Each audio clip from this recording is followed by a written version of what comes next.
दूसरा कोरिन्थियों का 4 से लेकर 12 तक। और उन अविश्वासियों के लिए जिनकी बुद्धि इस संसार के ईश्वर ने अंधी कर दी है, ताकि मसीह जो परमेश्वर का प्रतिरूप है उसके तेजोमय सुसमाचार का प्रकाश उन पर ना चमके। क्योंकि हम अपने को नहीं परंतु मसीह यीशु को प्रचार करते हैं कि वह प्रभु है, और अपने विषय में यह कहते हैं कि हम यीशु के कारण तुम्हारे सेवक हैं। इसलिए कि परमेश्वर ही है जिसने कहा अंधकार में से ज्योति चमकी, और वही हमारे हृदय में चमका कि परमेश्वर की महिमा की पहचान की ज्योति यीशु मसीह के चेहरे से प्रकाशमान है। परंतु हमारे पास वह धन मिट्टी के बर्तनों में रखा है कि यह असीम सामर्थ्य हमारी ओर से नहीं वरन परमेश्वर की ओर से ठहरे। हम चारों ओर से क्लेश तो भोगते हैं पर संकट में नहीं पड़ते, निरुपाय तो है पर निराश नहीं होते, सताए तो जाते हैं पर त्यागे नहीं जाते, गिराए तो जाते हैं पर नष्ट नहीं होते। हम यीशु की मृत्यु की अपनी देह में हर समय लिए फिरते हैं कि यीशु का जीवन भी हमारे देह में प्रकट हो। क्योंकि हम जीते जी सर्वदा यीशु के कारण मृत्यु के हाथ में सौंपे जाते हैं कि यीशु का जीवन भी हमारे मरणहार शरीर में प्रकट हो। इस प्रकार मृत्यु तो हम पर प्रभाव डालती है और जीवन तुम पर। ये पौलुस का अपना विचार को कोरिन्थियों चर्च को वो प्रकाश करता है ना। The god of this age has blinded the eyes of the people. ये धरती, ये जगत का जो अधिपति लोगों का आंखों को बंद कर दिया है ताकि वो लोग परमेश्वर का प्रकाशन को देख नहीं पाए। लेकिन हमारे पास परमेश्वर का प्रकाशन आया है, परमेश्वर का महिमा हो। और वर्स 7 बहुत इम्पोर्टेंट जो अभी हम ध्यान करेंगे। परंतु हमारे पास वह धन मिट्टी के बर्तनों में रखा है कि यह असीम सामर्थ हमारी ओर से नहीं वरन परमेश्वर की ओर से ठहरे। हमारे पास क्या है? ये मिट्टी के बर्तन में कितना बड़ा असीम धन छिपा हुआ है, उसके बारे में आप सोचिए। इसीलिए वो कहता है कि मैं इतना तकलीफ में गुजरता हूँ लेकिन ख़त्म नहीं होता हूँ। और नेक्स्ट दूसरा पत्रस 3:18, पर हमारे प्रभु और उद्धारकर्ता यीशु मसीह के अनुग्रह और पहचान में बढ़ते जाओ। उसकी अनुग्रह और उसके पहचान में, और इंग्लिश में आता है in the knowledge of God, in the knowledge of Jesus Christ, है ना। तुम बढ़ते जाओ, उसी की महिमा अब भी हो और युगानुयुग होती रहे। आमीन। आइए प्रार्थना करते हैं। परमेश्वर धन्यवाद देते हैं ये सुबह के समय के लिए। हम आपकी आराधना करते हैं यीशु मसीह, क्योंकि आप आराधना का योग्य परमेश्वर है। हमको मदद कीजिए परमेश्वर, पवित्र आत्मा आपकी मदद चाहते हैं। हम आप में हम आनंद मनाए, यही हमारा प्रार्थना है। आप जीवित है, आप प्रेमिक है, आप दयालु है, अनुग्रहकारी है, आप संभालते हैं परमेश्वर। आप हमारे बीचों बीच वास करते हैं परमेश्वर। धन्यवाद देते हैं ये सुंदर समय के लिए। हम आप में आनंद मनाते हैं। आशीषित कीजिए ये सुबह के समय, अगुवाई कीजिए, बातें कीजिए। रिमेनिंग समय को आपके हाथों पे देते हैं, आपके चरणों पे रखते हैं। अगुवाई कीजिए यीशु मसीह के नाम से ये प्रार्थना विनती मांगते हैं, आमीन। ये बहुत खूबसूरत बात है कि पतरस कौन था? पतरस का गुण चरित्र के समान हमारा होता है। उसकी गुण चरित्र के साथ हमारा चरित्र भी मिलता जुलता है। इसीलिए वो बहुत अद्भुत रीति से बोल सकता है कि तुम अनुग्रह में बढ़ते जाओ, यीशु मसीह में तुम बढ़ते जाओ। आप जानते हैं पतरस को, बाइबल का पतरस जो गिरा था, पानी के ऊपर भी चला था लेकिन वो पाप में भी गिरा था, यीशु मसीह को अस्वीकार किया था। हाँ, और पुराने नियम में दाऊद एक है जिसका चरित्र अद्भुत है, और हमारा चरित्र को हम परखते हैं तो हम लोग ये लोगों के साथ शामिल हो सकते हैं, सेम हो सकते हैं। लेकिन परमेश्वर का वचन कहता है दाऊद जो है परमेश्वर का हृदय के अनुसार चलने वाला व्यक्ति था। और यहाँ पर पतरस बहुत अद्भुत रीति से परमेश्वर के अनुग्रह के बारे में लिखता है और परमेश्वर के ज्ञान में तुम बढ़ते जाओ बोल के कहता है। ये बहुत सुंदर बात है कि हम परमेश्वर के ज्ञान में बढ़ते जाएं। परमेश्वर कौन है उसको हम दिन प्रतिदिन और सोचें। परमेश्वर कौन है, उसका चरित्र क्या है, उसको हम मनन करें। क्योंकि तुम्हारा विश्वास कहाँ से आता है? वचन सुनने में आता है। और वचन क्या बताता है आपको? परमेश्वर के बारे में बताता है। ये वचन क्या कहता है? यीशु मसीह कौन है वो बताता है। यीशु मसीह का चरित्र क्या था ये बताता है। यीशु मसीह आपको कौन सा जगह दिया उसके जीवन में वो बताता है। परमेश्वर का वचन ये बताता है कि आप यीशु मसीह में कौन है वो बताता है। इसीलिए हम परमेश्वर के वचन में ध्यान करते हैं, और परमेश्वर के वचन में जितना ध्यान करेंगे, परमेश्वर के वचन में हम जितना सीखेंगे तो हमारा ज्ञान बढ़ेगा, और जब हमारा ज्ञान बढ़ेगा हमारा विश्वास भी बढ़ेगा। समझ में आ रहा है? बिना ज्ञान में विश्वास नहीं बढ़ेगा। हमको जानना जरूरत है पहले। हो सकता है ये मेंटल नॉलेज, हाँ हो सकता है ओनली जानकारी। जानना अलग अलग है, दो प्रकार का जानना होता है। जैसे कि मैं एक दूर देश में रहता है कोई एक ऑफिसर को या बड़ा व्यक्ति को मैं जानता हूँ, हाँ मैं जानता हूँ बोलता हूँ। हो सकता है मोबाइल में देखा हूँ या किसी ने मुझे बताया है, उसको मैं जानता हूँ। लेकिन मेरे जो आसपास का व्यक्ति जो है, जैसे कि मेरे डैडी मम्मी हो गए, मेरे भाई बहन है, उनको मैं जानता हूँ, वो अलग होता है। लेकिन जो भी हो पहले जानना जरूरत है। वो नॉलेज बहुत इंपॉर्टेंट है। वहाँ से शुरुआत होता है आपका स्टेप्स, जो पदक्षेप आपका शुरुआत होता है, आपको जानना है। इसीलिए हम कोशिश में रहते हैं कि परमेश्वर का वचन की गहराई और कैसे हम जान सकें। क्योंकि आप जितना जानेंगे परमेश्वर आपके जीवन में इतना बड़ा होते जाएगा। मैं सोच रहा था एक छोटा बेबी को, छोटा बच्चे को आप सोना दे दो, उसको मूल्य उसको मालूम होगा? नहीं मालूम होगा। लेकिन एक बड़े आदमी को सोना दो, कैसा वो समझता है उसका मूल्य को, क्योंकि वो जानता है। परमेश्वर का चरित्र, परमेश्वर कौन है उसको हम जाने दिन प्रतिदिन में। और कैसे हम जानेंगे? परमेश्वर के वचन के द्वारा हम जानेंगे। जब हम जानेंगे परमेश्वर हमारे जीवन में चमकेगा।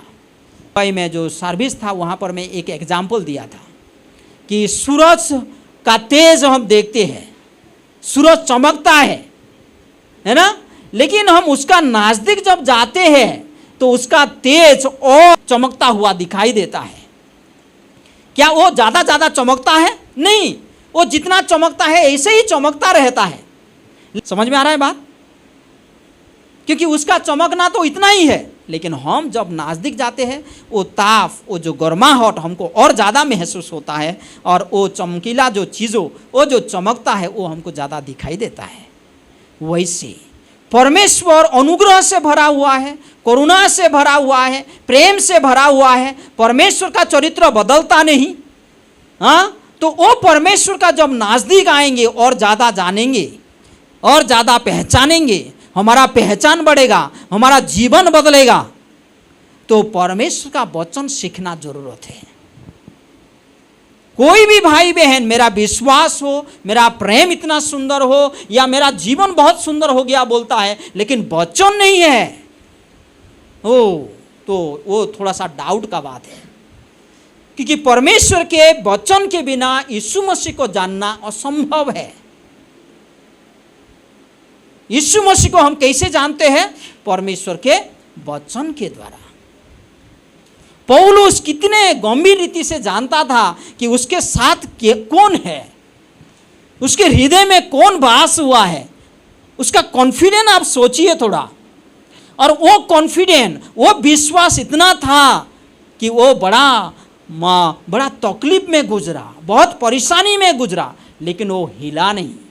वो कहता है क्या, वर्ष 9 में, सताए तो जाते हैं पर त्यागे नहीं जाते, गिराए तो जाते हैं पर नष्ट नहीं होते। हम यीशु को, मृत्यु को अपनी देह में हर समय लिए फिरते हैं कि यीशु का जीवन भी हमारे देह में प्रकट हो। ये पौलुस कहते हैं कोरिन्थियों चर्च को। सताव आता है, परेशानी आता है, तकलीफ आता है, लेकिन वो हिलता नहीं, क्योंकि उसके अंदर जो चीज़ वास करता है, ये बहुत महत्वपूर्ण बात है। उसके सोच में चीज़ जो भरा हुआ है वो बहुत बड़ा है। हमारा एक पास्टर ने बोला, आपका परमेश्वर आपके लिए कितना बड़ा है, आपका परमेश्वर आपके लिए कितना बड़ा है। ये इसके ऊपर होता है कि आपका जानकारी कितना है, आप कितना दूर तक परमेश्वर को जानते हैं। आप परमेश्वर को जितना ज़्यादा करीब से जानते हैं, इतना बड़ा होता है वो परमेश्वर आपके लिए। वो सारे लोग परमेश्वर का दास लोग जो थे पुराने नियम में, नया नियम में, ये लोग साधारण व्यक्ति थे, आपके जैसा, मेरे जैसा, लेकिन उनका सोच बहुत बड़ा था, उनका ज्ञान बहुत बड़ा था, उनका ध्यान बहुत बड़ा था। तो हमारे लिए हमारे परमेश्वर कितना बड़ा है, मेरे अंदर में जो वास करता है वो कितना बड़ा है। यहां पर देखिए तो 7 में, परंतु हमारे पास वह धन मिट्टी के बर्तनों में रखा है कि वह असीम सामर्थ हमारी ओर से नहीं वरन परमेश्वर की ओर से ठहरे। मिट्टी के बर्तनों में असीम धन छिपा हुआ है। मिट्टी के बर्तनों में असीम धन छिपा हुआ है, और वो जो असीम धन में परमेश्वर का बड़ा सामर्थ प्रकट होता है। Praise the Lord. पवित्र आत्मा हमारे अंदर वास करता है, यीशु मसीह हमारे अंदर वास करता है, लेकिन वो इसके बारे में हम जाने, यीशु मसीह के बारे में हम और बहुताई से जाने। यहाँ पर देखिए 11 में, क्योंकि हम जीते जी सर्वदा यीशु के कारण मृत्यु के हाथ में सौंपे जाते हैं कि यीशु का जीवन भी हमारे मरणहार शरीर में प्रकट हो।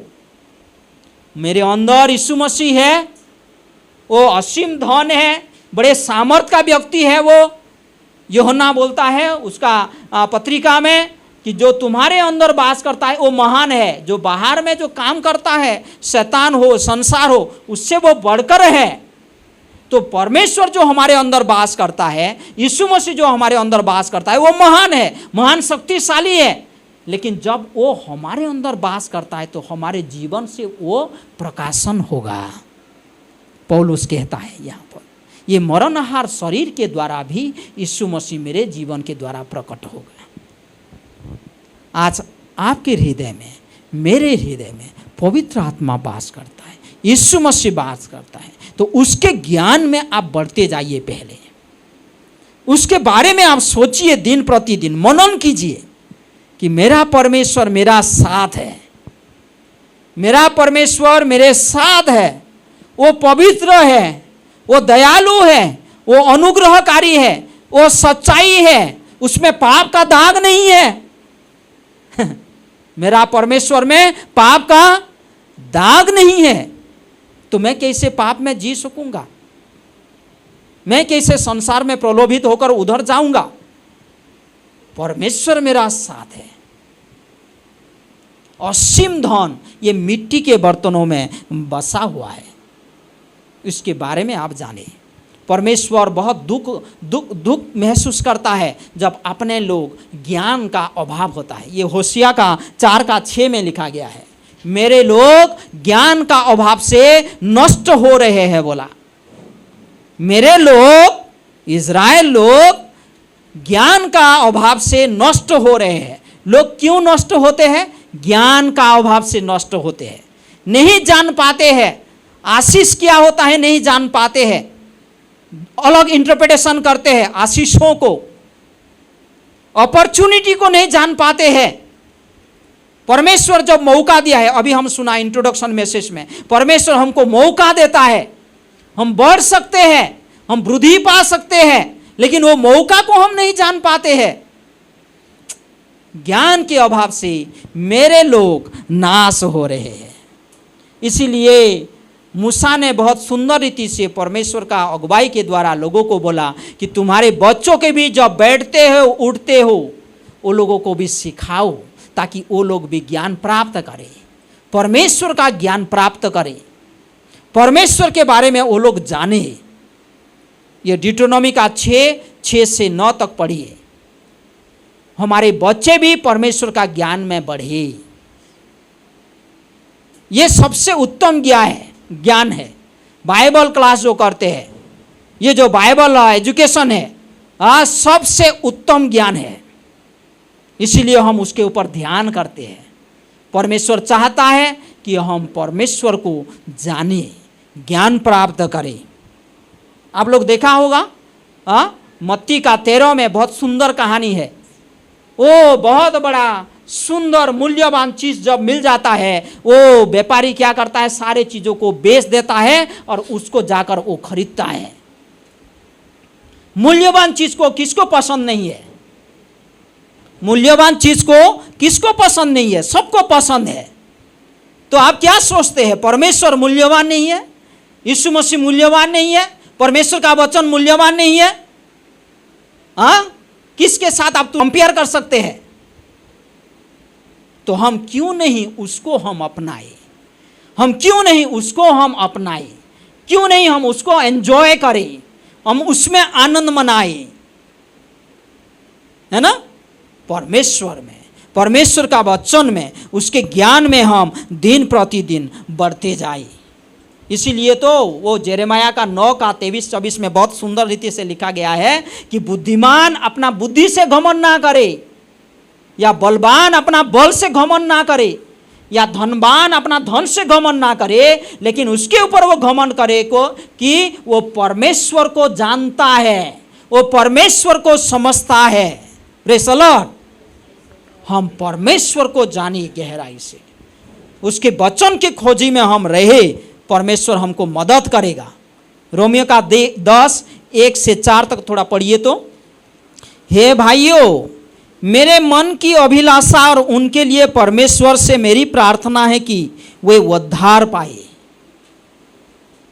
क्योंकि मैं उनकी गवाही देता हूं कि उनको परमेश्वर के लिए धुन रहती है, परंतु बुद्धिमान के साथ नहीं। उनके पास जील है, उत्सुकता है, जहां भी देखो परमेश्वर को भय करते हैं, परमेश्वर के लिए जील है, लेकिन यहां पर क्या लिखा है, उनके पास नॉलेज नहीं है।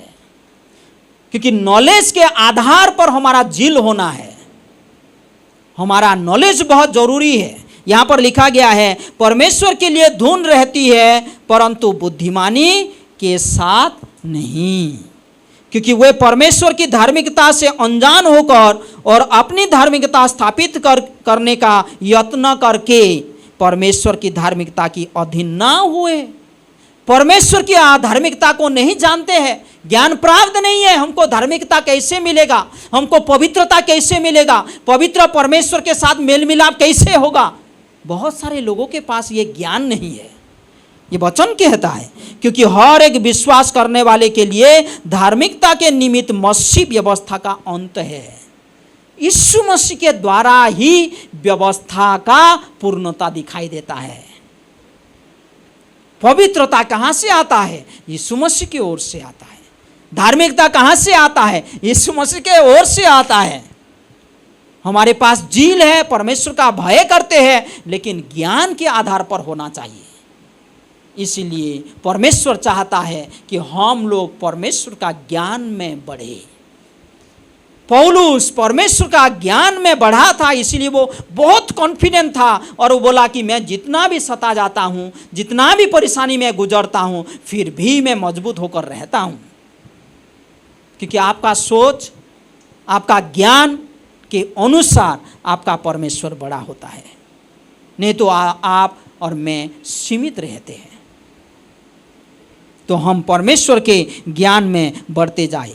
पौलुस जो बोलता है ना, फिलिपियों का 3 का 7 और 10 देखिए, तो हम सब लोग ये वचन जानते हैं।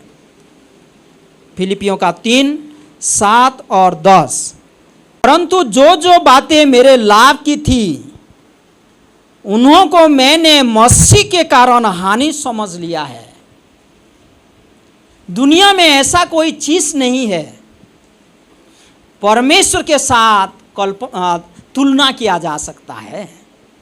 मसीह के कारण मैं सारे चीज़ों को वो कूड़ेदान के समझा, सारे चीज़ों को मैं पीछे छोड़ दिया, क्योंकि यीशु मसीह को जानना मेरा पहला प्राथमिकता बना।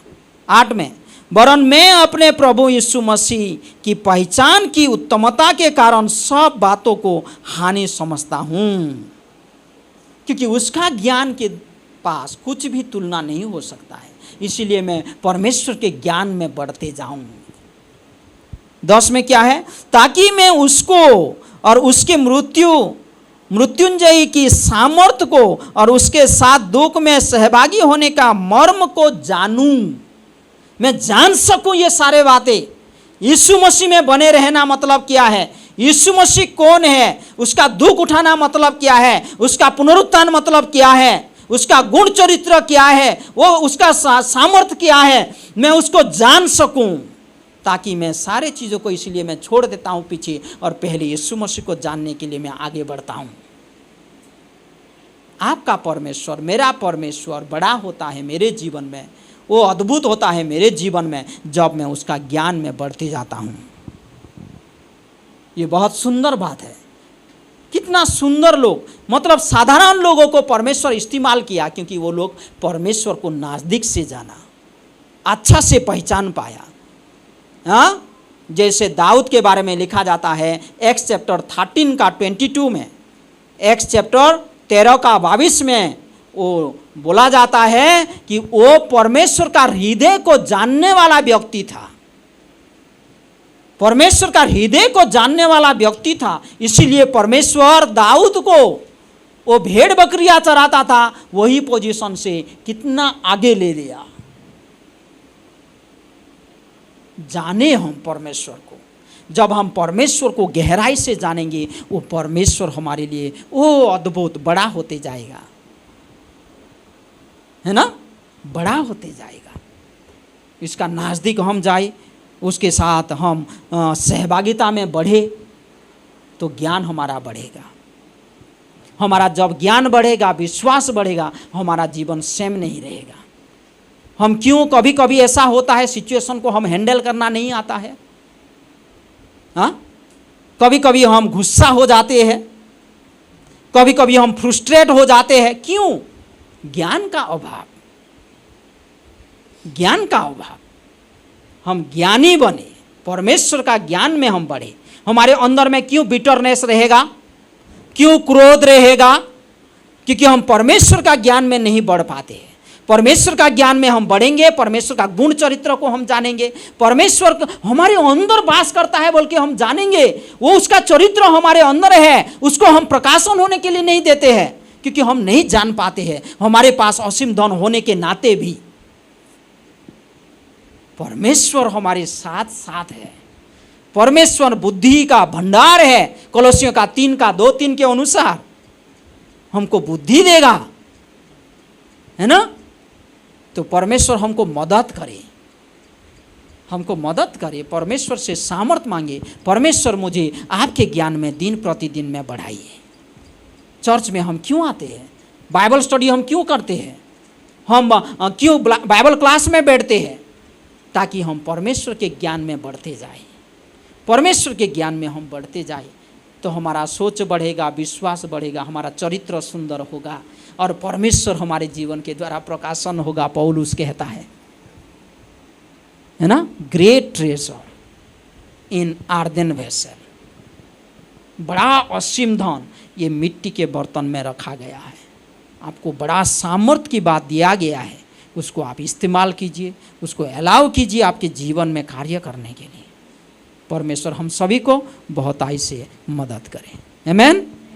आइए अपने अपने आँखों को बंद करते हैं, प्रार्थना करते हैं, अपने जीवन को जांचते हैं थोड़े समय के लिए और शरण लेते हैं परमेश्वर के सामने और कहते हैं, यीशु मसीह मेरे कमजोरियों में आपकी अनुग्रह प्रकट कीजिए, आपकी सामर्थ्य दीजिए। यीशु मसीह, ये मिट्टी के बर्तन में आप वास करते हैं। यीशु मसीह धन्यवाद देते हैं, हम आपको स्तुति करते हैं परमेश्वर। ये सुबह के समय अनुग्रह कीजिए परमेश्वर, हमारे जीवन को अद्भुत रीति से आपके महिमा के लिए इस्तेमाल कीजिए।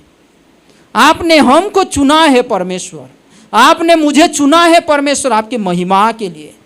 ये असीम धन को ये मिट्टी के बर्तन में आप छिपा रखा है परमेश्वर, जो सामर्थ्य की बात है, जो कोई चीज़ों के साथ तुलना किया नहीं जा सकता है। परमेश्वर इस्तेमाल कीजिए। परमेश्वर धन्यवाद देते हैं सारे उदाहरण के लिए। आपके पवित्र वचन में बहुत सारे कैरेक्टर्स हैं, हम जिसके बारे में हम पढ़ते हैं परमेश्वर, हम जानते हैं वो लोगों को आप बहुताई से इस्तेमाल किया। परमेश्वर ये कलीसिया को आप इस्तेमाल कीजिए। यहाँ पर जितने भाई बहन हैं सभी लोगों को आप नाम नाम लेकर जानते हैं। अनुग्रह कीजिए परमेश्वर, आपके प्रेम के डोरी में बांध रखिए परमेश्वर और इस्तेमाल कीजिए आपके महिमा के लिए। दया कीजिए परमेश्वर, आपका ज्ञान हमारे जीवन के द्वारा प्रकाशन हो, यही हमारा प्रार्थना है।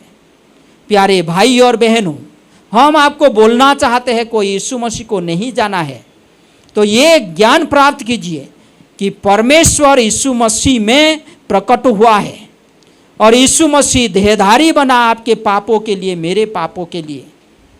वो क्रूस पे मारा गया, उसके पवित्र लहू के द्वारा हमारे सारे पापों को धो लिया। वो दफना गया और तीसरा दिन वो जिंदा हुआ, ताकि हमारे पास एक बड़ा उम्मीद रखा है कि हमारा जो प्राण अनंत काल के लिए ये सुरक्षित रहेगा। कोई भी यीशु मसीह के मृत्यु, उसके दफना जाना और पुनरुत्थान पर विश्वास करता है हृदय में और मुंह में अंगीकार करता है, उसको अनंत काल का वो सुरक्षा देता है, वो वरदान देता है।